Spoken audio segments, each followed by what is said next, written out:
Good morning.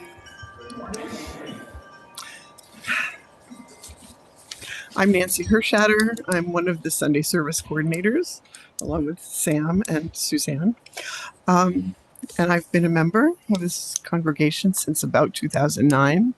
And I contribute to the music, Sunday Services Committee, and Music at the Ridge. That's the short version. So, okay, how's this? A bit better. Okay.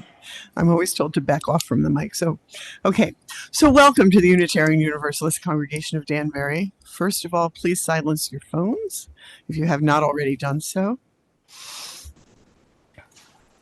Okay. The Unitarian Universalist Congregation of Danbury has been gathering together for over 200 years. And as we work to build a more just world, we respectfully acknowledge that our physical building here is on the traditional land of the Paugussett people. I'm so glad you're able to join us here this morning, here and online, because each of you is an essential part of our celebration today. Whether today is your first or your 1,000th Sunday in our midst, how old would you have to be here 1,000 times? I haven't calculated, but in person or online, we're stronger because you are with us. If you are new to our community and joining us online, we invite you to introduce yourself and where you're coming from in the chat box as you're comfortable. At the conclusion of today's service, you'll have the chance to participate in a breakout group for individual connections and deeper check-ins. If you're new and here in person, please fill out a visitor card at the table near the exit before you leave, and please stay for coffee so we have a chance to get to know you. We are one people of many beliefs, many origins, sexualities, and genders. We are all growing, all learning, all loved, just as you are. Each of you is welcome here. Announcements for today. Dale Miller Hill will be leading the service next week. I'm sorry I will not be here, but I will be watching from afar. My humbling experience with white privilege. Dale will describe in storytelling style selected experiences growing up in Richmond, Virginia, and later on working in Washington, D.C. for the World Bank. She will focus on what she learned at various stages of her life that shaped her attitudes toward white privilege in hopes that there are lessons for others. So that's next Sunday, same time, same station. Other very important information involves our very own Randy Becker, who, out in Pittsburgh this coming week, will be honored at the UUAGA General Assembly, honored with a Lifetime Achievement Award, the Angus MacLean Award for Excellence in Religious Education. Randy, you want to wave in case people don't know who you are, which is highly unlikely. Presentation will be openly live streamed. The General Assembly will begin at 7:30 on Wednesday, the 21st. Presentation is scheduled for just after 8 p.m. Don't miss it. Okay. Knitting Ministry on Tuesday, and anything else you need to know is right here. So those are our announcements. Now please welcome my dear friend Sam McCoy. Good morning. I am so heartened by how many of you are sitting here in these chairs this morning, and for those of you online as well, thank you for showing up. It's gratifying when you prepare something and people actually come out to hear it. So I do have some opening words. We will do our greeting, but I have some opening words I want to begin with, and then we'll take a moment to say hello to each other. So the words I've chosen are from one of my favorite authors, Ta-Nehisi Coates, and this is from one of his essays in The Atlantic, published all the way back in 2013, so it's nearly 10 years old now. And here's what he had to say. He wrote, "I don't have a gospel of my own. I am an atheist. And I've recently realized this. I don't believe the arc of the universe bends toward justice. I don't even believe in an arc. I believe in chaos. I believe powerful people who think they can make a utopia out of chaos should be watched closely. I don't know that it all ends badly, but I think it probably does. I'm also not a cynic. I think that those of us who reject divinity, who understand that there is no order, no arc, that we are night travelers on a great tundra, that stars can't guide us, we'll understand that the only work that will matter will be the work done by us. So with that, let's take a moment to greet each other. If you're online, feel free to drop a note in the chat box. And for those of us here in the hall, we'll take a moment to say hello.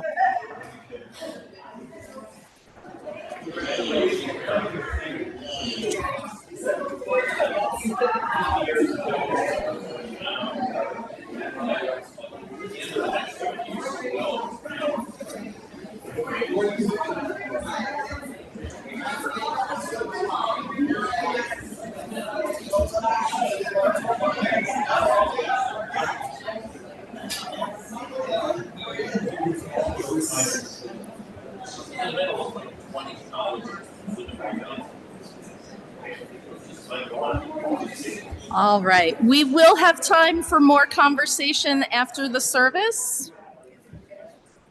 But for now, I might have to ring the bell. Do I have to ring the bell? I might have to ring the bell.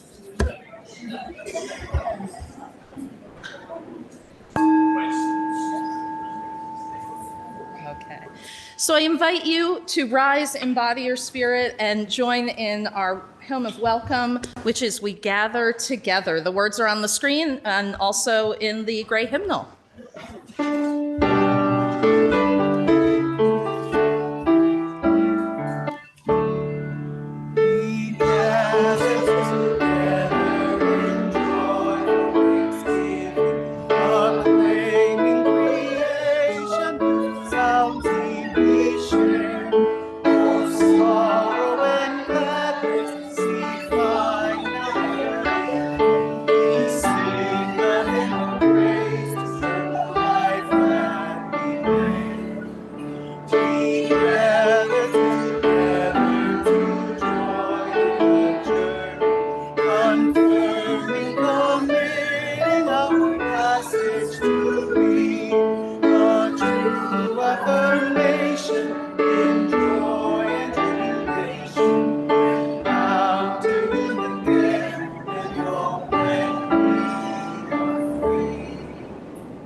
I would like to invite Janet Corey up to help light the chalice this morning. Janet is a longtime member. I don't know how long, but a very long time, 20 plus years, and a fabulous cellist and a delightful human being. Come, Janet. Oh, and it's her first time lighting the chalice.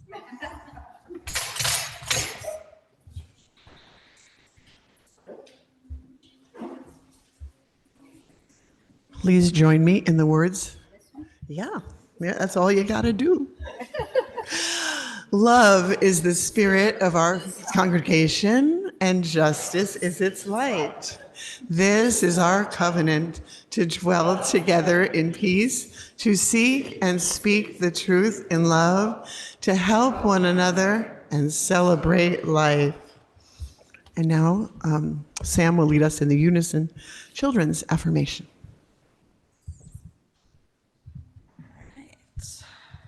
Need to get my words in place. Okay, so if you are willing and able, let's put our U's high up in the sky. We are Unitarian Universalists. We are people with open minds, loving hearts, and helping hands. We care for the earth and each other. Our story this morning is titled Homer's Wings, and it's written by the Reverend Caitlin Cotter Coilberg. I don't know that it happened this way, but I do know that it's true, that long ago and far away, or more likely recently and quite nearby, high up in the mountains on a black cherry tree, an egg was laid on a leaf. And in the light of the full moon, out of that egg hatched a little brownish caterpillar with white markings that would look to any bird who might chance by, perhaps like bird droppings. That caterpillar's name was Homer. Homer looked around in surprise and wonder to find himself alive in the world. "Better eat your egg casing, little friend," said a black and spiky caterpillar nearby. Homer did just that, and he turned to look at his new friend. "Welcome to the world," said the other caterpillar, whose name was Alex. "It's delicious. Here, try some of this leaf." Together, the two caterpillars munched on leaves that spring through rain and sun, sunrises and sunsets.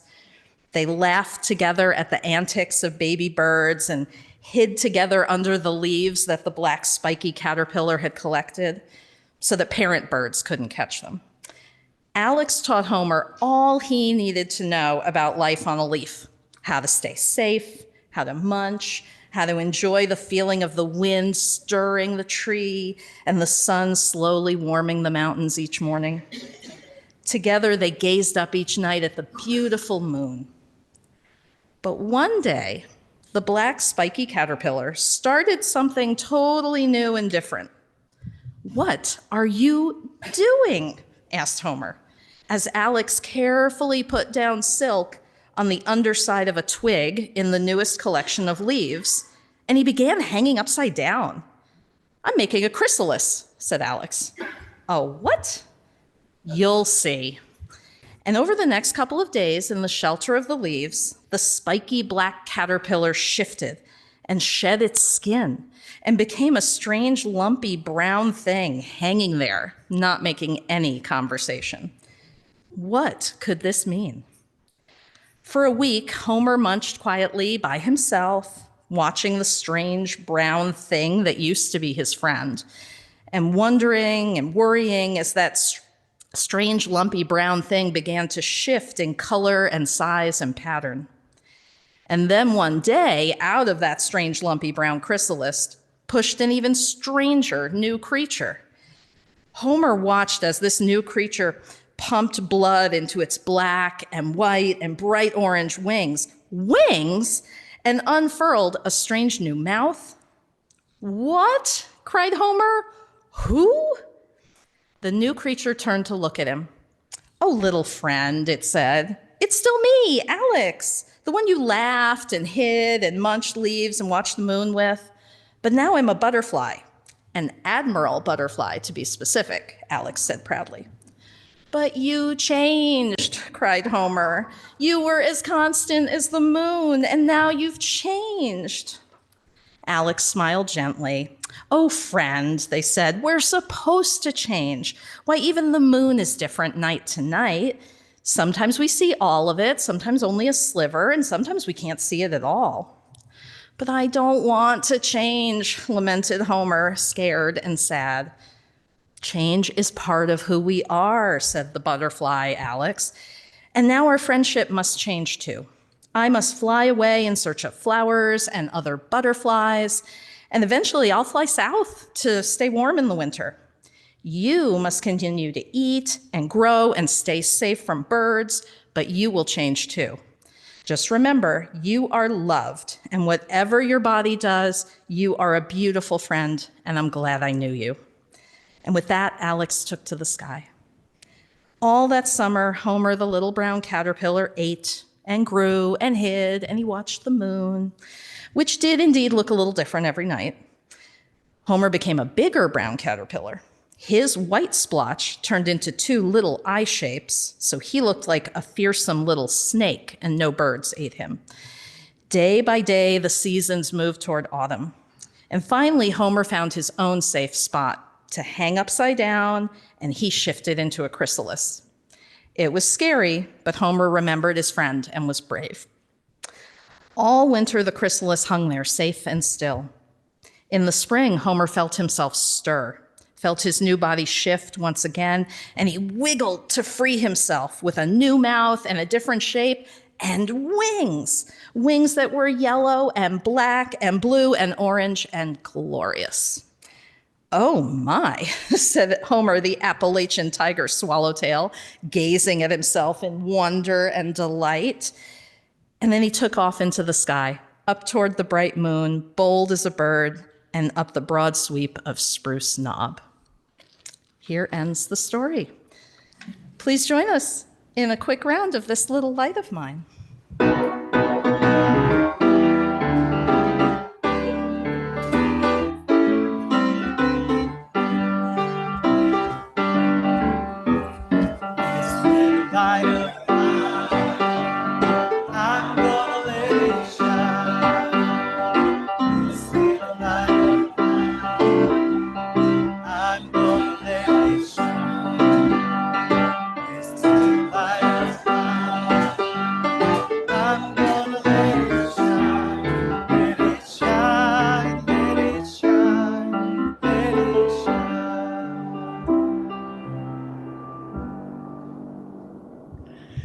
It's now time for our shared milestones. I'm going to bring this a little closer to my mouth.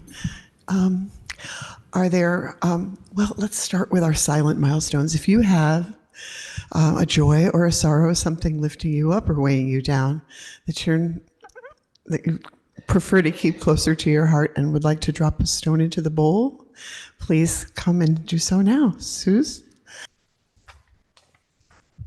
It is morning. I have to see what's next. Guided meditation with Sam.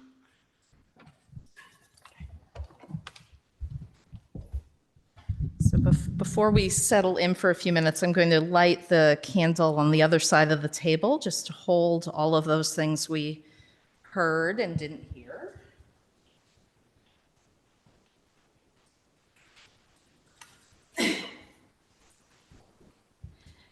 And the meditation I'm going to invite you to do with me is focused on our senses, at least some of our senses this morning. So the first thing I'm going to say is find a comfortable seated, way to be in your chair, so that you can kind of ground yourself and feel comfortable.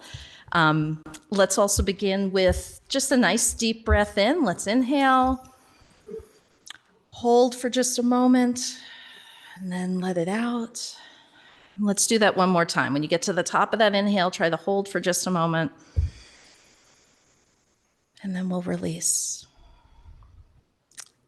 And the first sense I'm going to ask you to think about is your sight. So if you have your eyes closed, you might want to open them again for a moment. I'm going to ask you to observe 3 things somewhere here in our surroundings, 3 somethings in the room that catch your attention. And we'll just take a few quiet moments noticing those 3 things.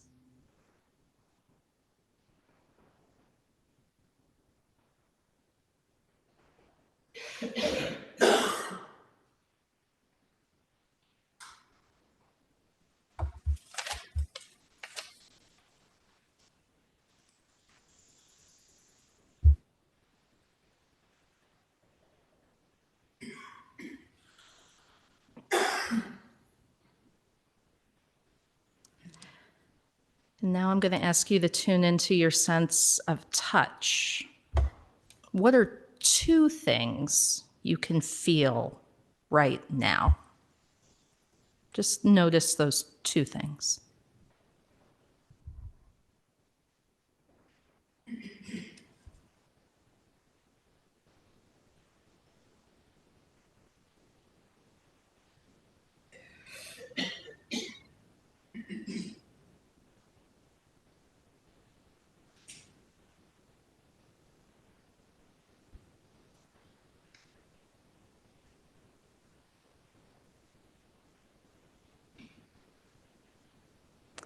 And now we're going to turn to our ears and our hearing and sound.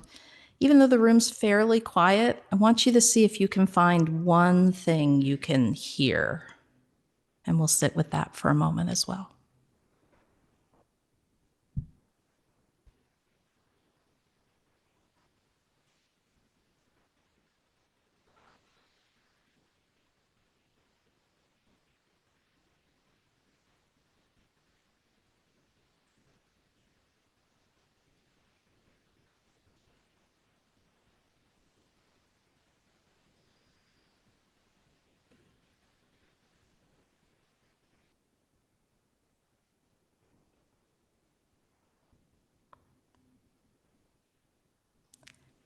And as we've appreciated those senses, our sight, our touch, our hearing, let's just appreciate what we took in. Let's take another nice deep breath, and I'll ask Jerry to take us into Spirit of Life.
If you were with us last week for Music Sunday, you may remember that a Mary Oliver poem was incorporated into that service as well. And Diane Purvis made a little joke about Mary Oliver being the UU poet. And I sat there in my seat and I cringed. And I thought, ooh, I've already got Mary Oliver lined up for next week again. So I guess I am a cliche, but here we go. We're gonna do it anyway. So I asked Sherry to put the poem I'm going to read on the slides because I think some of us like to see the words rather than just hear the words. So whatever works for you, you can look, you can listen, you can look and listen. But this poem is called The Ponds, and it was published in her 1992 book, House of Light. Every year, the lilies are so perfect, I can hardly believe their lapped light crowding the black midsummer ponds. Nobody could count all of them. The muskrats swimming among the paths and the grasses can reach out their muscular arms and touch only so many. They are that rife and wild. But what in this world is perfect? I bend closer and see how this one is clearly lopsided, and that one wears an orange blight, and this one is a glossy cheek, half nibbled away, and that one is a slumped purse, full of its own unstoppable decay. Still, what I want in my life is to be willing, to be dazzled, to cast aside the weight of facts, and maybe even to float a little above this difficult world. I want to believe I am looking into the white fire of a great mystery. I want to believe that the imperfections are nothing, that the light is everything, that it is more than the sum of each flawed blossom rising and fading. And I do.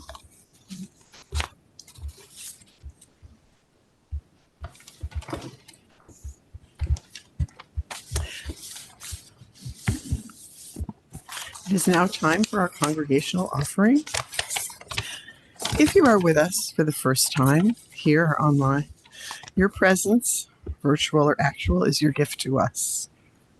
Members gathered here in Fellowship Hall, please express your generosity as our greeters circulate the donation basket. Those online may click a link posted in the chat to make a donation or a pledge. You may also mail a check to UUCD at 24 Clapper Ridge Road in Danbury, 06811. As we create this holy place together, thank each of you for doing your part to support and sustain this community we love.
There have been many times over the past week in the lead up to my standing here today when I have asked myself, what on earth I think I'm doing, trying to put this worship experience together for today.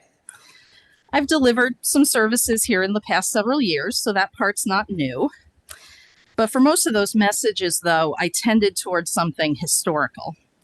And that's not terribly surprising, considering that I have degrees in history-related fields, and I've spent the past 21 years trying to teach history to 7th and 8th graders. But this time, though, I said to myself, I guess in like a fit of bravado, let's shake it up. I was thinking that while folks have seemed to have appreciated my thoughts on history and government, especially in the context of our individual and collective values, perhaps it was time to try something new. So I started thinking about religion in general and why a bunch of us keep showing up each week, whether here on Clapboard Ridge Road or in our online Zoom space. And that led me to questions about how we define religion, which then brought up words like sacred and profane. And before I knew it, Sherry's emailing me asking for a title and a description, and the wheels are in motion. And then when it was time to actually put the service together, I kind of looked around again and I said to myself, okay, so you've just implied to everyone that you've somehow got profound insights on these provocative and meaningful themes. Cool. And on top of that, the entire congregation just had this amazing experience last week with Music Sunday and Reverend Kathleen's final service in our pulpit. So you get to follow that. Great. No big deal. Totally doable, right? So I guess we're going to find out. In my attempts to get a handle on this service, I found that I kept coming back to the idea of what is sacred. And when you look up basic definitions for that word, you encounter the idea of something connected to a god or gods, related to religious purposes, or something deserving of veneration. Veneration's another interesting word. When you venerate something, you treat it with great respect or you revere it. And on the flip side, sometimes when you're exploring the word sacred, you also run into the word profane, as in something that is not sacred, something that is secular rather than religious. Okay, so when a person is described as profane, the idea is that they maybe don't respect religion or they are irreverent at inappropriate times. And then when profane turns into a verb, the idea is that somebody's actively treating something with disrespect. And there are some out there who believe that the presence of a non-believer can profane a holy site. And then that got me thinking of the word profanity with language, right? That's disrespectful or obscene. So, there's a whole rabbit hole I could have gone down that way. But that part has a negative connotation, and we'll just put a pin in that until later. The French sociologist Émile Durkheim, who was active about a century ago, described the sacred as referring to things that are set apart, something that transcends our standard day-to-day existence. And when I think about that description, that something sacred is set apart or transcendent, I realize there's a lot of wiggle room there. We might ask, who exactly defines what's sacred and what isn't? On the one hand, if we think about traditional world religions, we might think of the sacred as including holy texts and relics and worship spaces. Others have rituals or ceremonies that are sacred. Christian denominations identify sacraments, process meant to deliver divine grace to people. The Roman Catholic and Orthodox churches use 7 sacraments, some of which occur regularly and others of which mark important stages in life. And those are meant to connect humans to the divine. Clearly, though, while some of those things are sacred to a great many people for a whole variety of reasons, there are infinitely more ways in which items, spaces, or people can be made sacred. How many of us at one time or another have used the phrase, "Oh, I hold that sacred," or "that time is sacred to me," or offered some variation of that idea? I would guess that we all have an innate feeling about what is profound, what deepens the meaning of our own existence, the things we would classify as sacred. And that's where my thinking really comes in on this topic. Isn't there a possibility, or maybe a probability, that all things can be sacred? All places, all people? When I read the story this morning about Homer and the changes in his life, I was thinking that Homer and Alex experienced deep knowledge about the nature of change. Perhaps they had a sacred revelation of some wisdom. And then there's the ponds from Mary Oliver, the plant and animal life she describes in the poem and her relationship to them. Surely there's something sacred about that. For many of us, when we see the infinite detail of the life surrounding us in all its myriad forms, we sense something greater than ourselves. I'm sure we can recall, probably all of us can recall an experience outdoors that was awe-inspiring, whether it was on the scale of the Grand Canyon or just the intricate detail of a single flower. Returning again to Durkheim's idea that the sacred is set apart from the mundane, it seems to me that it's within our power as humans to make anything sacred, depending on our intention and our actions. Part of what draws me to Unitarian Universalism, or Universalist Unitarianism, as I've heard Randy Becker call it, is the fact that there's no single person or group telling me what I'm supposed to believe when it comes to religion. And my guess would be that that's a statement that probably applies to many of the people in this service today. Rather than having one creed to which all members must ascribe, Unitarian Universalism asks its adherents to determine the ways in which they will discover truths and live them out, build community, and support others on their paths. We UUs define what is sacred to us. And admittedly, there is freedom to that method, but it can also be overwhelming at times. Sometimes it's easier to tread a path that's neatly laid out rather than one you need to forge on your own.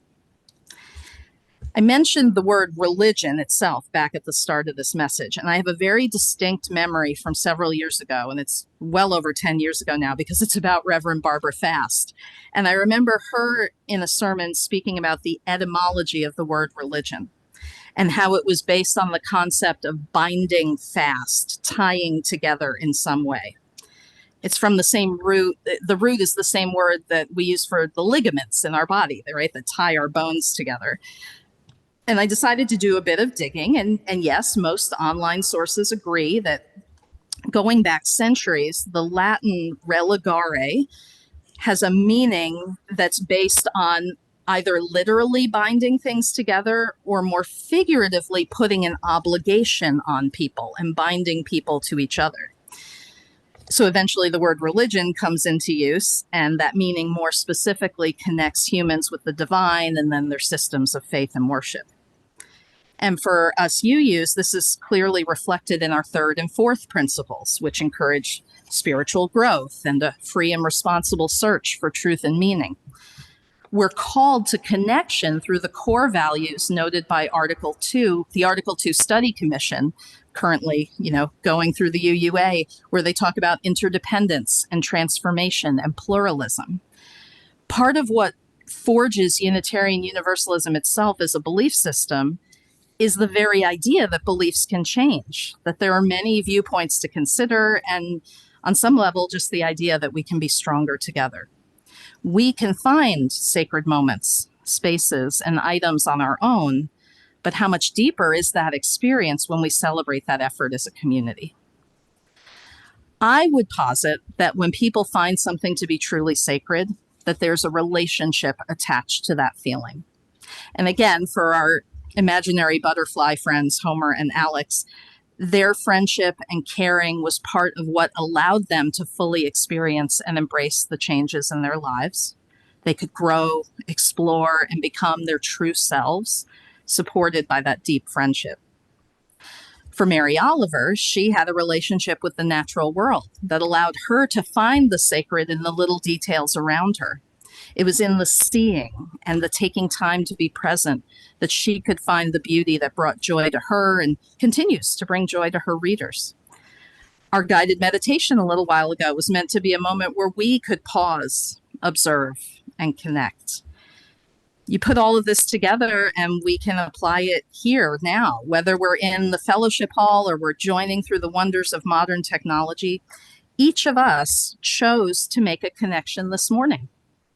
Or maybe somebody's making a connection in the future because this service is going to be recorded and they may be watching it at another time. And it doesn't mean you have to be the chattiest person in the room and spend 45 minutes after the service talking to every person you know. That engagement is beautiful. But even if you say not a word during the service and you slip away quietly at the end, simply by choosing to be present for this communal worship effort, you've helped to make this a sacred space and sacred cyberspace. So is it possible to go overboard with seeing life experiences as sacred? Maybe. One could make the argument that when everything is special, or in our case, sacred, then maybe nothing is special or sacred. I'm not sure about that. Like I told you when I started this message, I was pretty convinced over the past week that I'd gotten myself in over my head with this whole thing. I do know, however, that I'd rather walk around in a world with a focus on the sacred rather than the profane. It seems to me that what's truly profane are the incidents where people are not respected, especially when it's solely based on their identity, when the natural world is trampled, and the fact that so many of us exist in such a rush, we often don't stop to see what really surrounds us. If we all walked around in a world where every person took the time to see the sacred around them, well, that might be a pretty great world to live in. For 200 years, individuals have continued returning to this congregation and have created the sacred in innumerable ways. It's quite wonderful and somewhat astounding when you really stop to think about it. While the Universalists and the Unitarians each had an umbrella organization of your own, and now we have the Unitarian Universalist Association today as an organizing body, none of those national groups are what brought this congregation together or truly ensured its continued existence. It's been the generous offerings of time, treasure, and talents that have kept this congregation afloat. The UUA offers various kinds of support, to be sure, and we undoubtedly would be weaker without them. But the sole reason this congregation is able to keep the doors open is because individuals, each and every one of you, keep showing up. You show up for Sunday services. You show up for community dinners. You show up and contribute during pledge drives. You show up for seemingly endless committee, task force, and board meetings. You show up for memorials. You show up to teach religious education. You show up to learn, to listen, to talk, and to celebrate. That is beautiful, and that is sacred.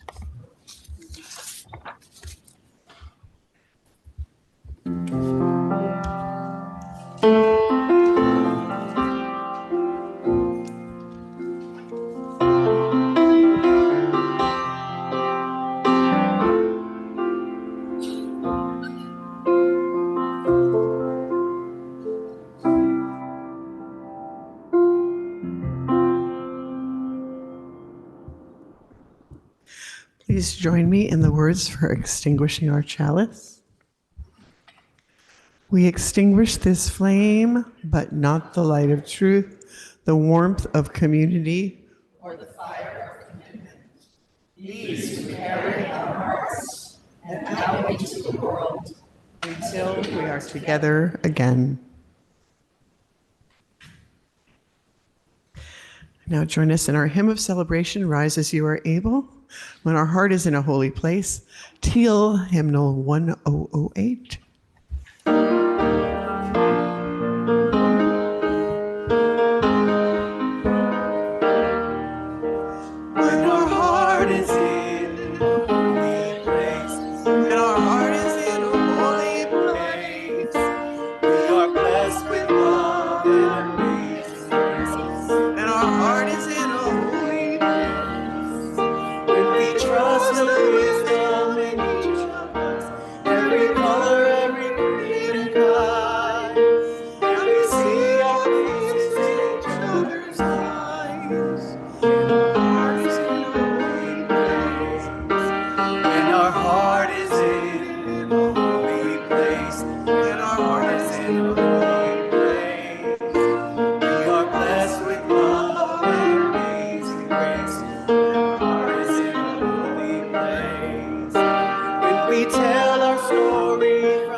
lives within, and we feel the power of each other's faith.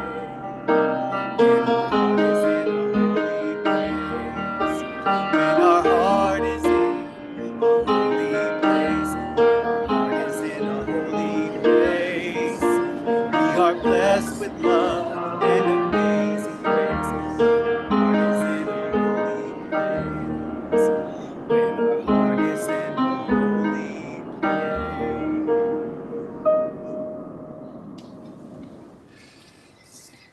If you know me well or you see the things I post on Facebook, you know a person that I idolize is Amy Ray, who you might know as half of the Indigo Girls. And her music is often a sacred place for me. So our closing words today are from one of her songs that was just published a couple of years ago. It's called Muscadine. It's actually like a love letter to her dog. It's beautiful. You should listen to it. So here are our closing words.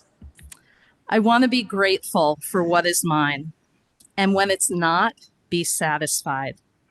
Take these two halves, make them rhyme, and leave this world better than the way I found it.